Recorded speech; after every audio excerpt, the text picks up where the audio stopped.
Dans toutes les écoles, il y a des longues listes de règles à respecter. Et des fois, elles ont l'air un peu inutiles. La plupart des règles servent à garantir la sécurité de tout le monde ou à empêcher l'école de sombrer dans l'anarchie. Mais certaines règles ont l'air de servir vraiment à rien. Voilà les 10 règlements intérieurs les plus bizarres.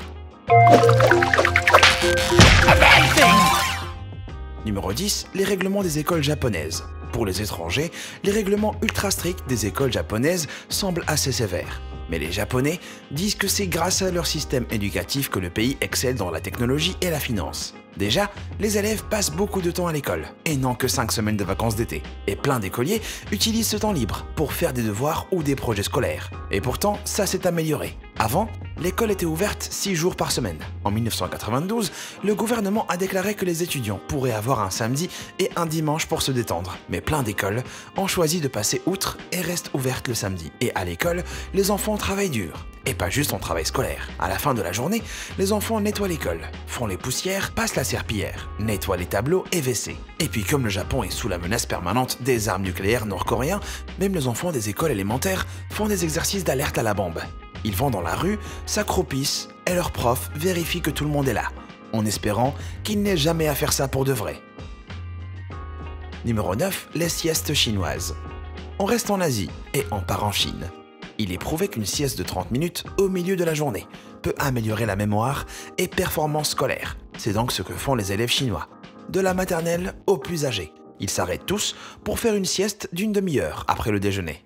Les plus petits dorment carrément sur leur table et ont même le droit d'apporter des couvertures et des oreillers. Cette position inconfortable peut entraîner un développement musculaire inégal et des problèmes de colonne vertébrale. Mais apparemment, bien apprendre, c'est plus important. Comme ils sont déjà en classe, ils risquent pas de dormir trop longtemps et d'être en retard.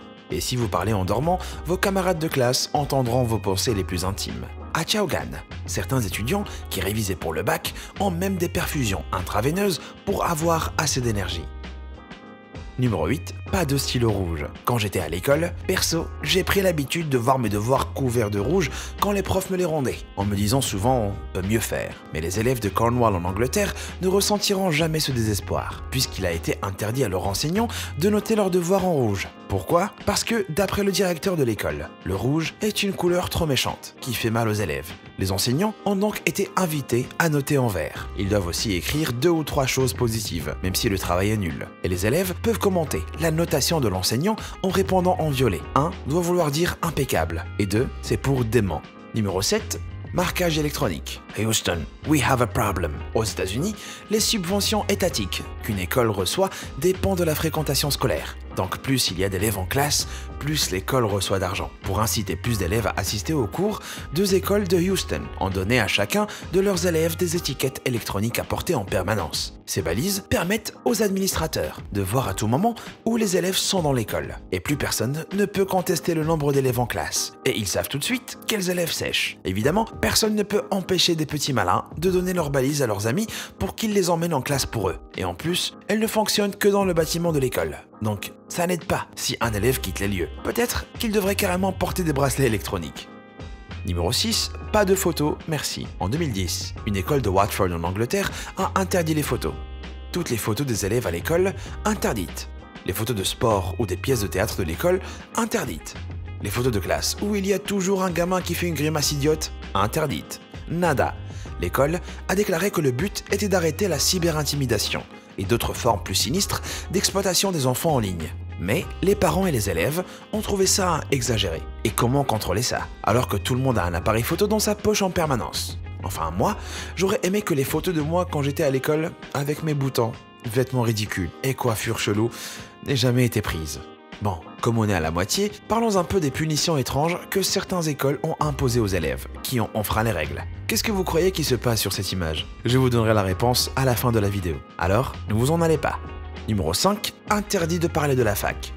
La fac, on y va quand on a passé notre bac. En vue sur les campus, on fait des fêtes de malades, on vomit dans la cuisine et on apprend presque rien.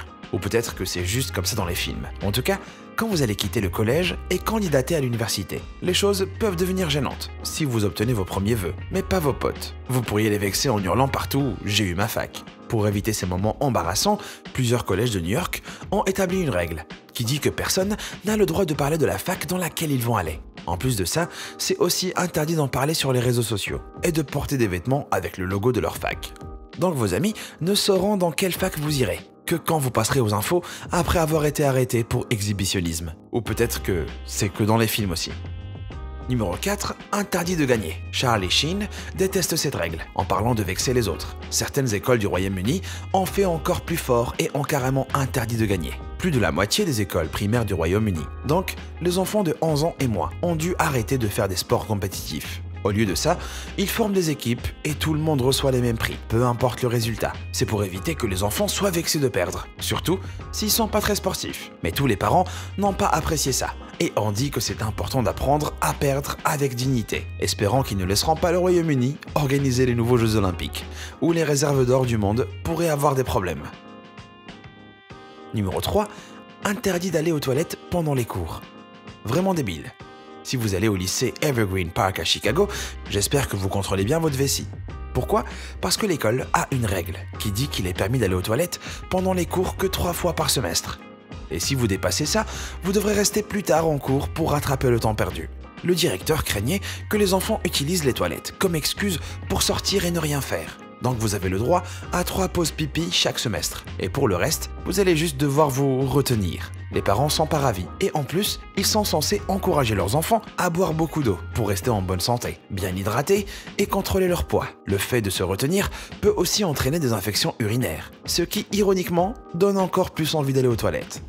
Numéro 2, pas de meilleur ami pour la vie. On repart au Royaume-Uni, à la Thomas School à Londres. C'est une école préparatoire privée élitiste. Et son élève le plus célèbre est nul autre que Prince George. Il sera un jour roi d'Angleterre. Donc, c'est important qu'il reçoive une bonne éducation. Une des règles les plus étranges de cette école, c'est qu'il est interdit d'avoir un meilleur ami. L'idée, c'est que si vous avez un meilleur ami, dès le plus jeune âge, vous apprendrez pas à connaître tout le monde dans la classe. Et quand vous grandissez et les amitiés changent, ça peut faire mal quand l'amitié se finit. Donc, ils encouragent les enfants à construire un large cercle d'amis, et pas un seul. Et le Prince George a un palais pour ramener ses potes à la maison.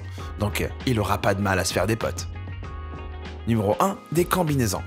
Si vous êtes un étudiant au lycée Gonzales au Texas, assurez-vous bien que vous avez des vêtements corrects et que vous les portez bien. La punition, en cas de violation du code vestimentaire à Gonzales, c'est de porter une combinaison noire de prisonnier. Et sans blague, ces combis sont en fait fabriqués par les détenus de la prison de la ville. Les effractions au règlement qui pourraient vous forcer à enfiler. La combinaison inclut le port de débardeur si vous êtes une fille, ou avoir de la barbe ou des boucles d'oreilles si vous êtes un gars. Et malheureusement, cette punition a eu l'effet inverse. Il s'est avéré que certains étudiants aiment porter les combinaisons, qui étaient vues comme un badge de fierté. Donc, ils ont commencé à mal s'habiller juste pour être obligés de porter cet uniforme. Rien de plus cool pour un ado qu'une vraie combi de prison, mais espérant qu'ils n'iront pas jusqu'à commettre de vrais crimes pour pouvoir les garder en permanence. Et maintenant, la réponse à la question photo de tout à l'heure. Cette photo montre les genoux d'une écolière en Asie, qui a été forcée de s'agenouiller sur des pois gelés en guise de punition. Est-ce que vous avez deviné ? Vous aussi, vous aviez un règlement intérieur avec des règles bizarres? Lâchez un commentaire pour me le dire. Et n'oubliez pas de liker la vidéo si elle vous a plu. Merci d'avoir regardé et à bientôt.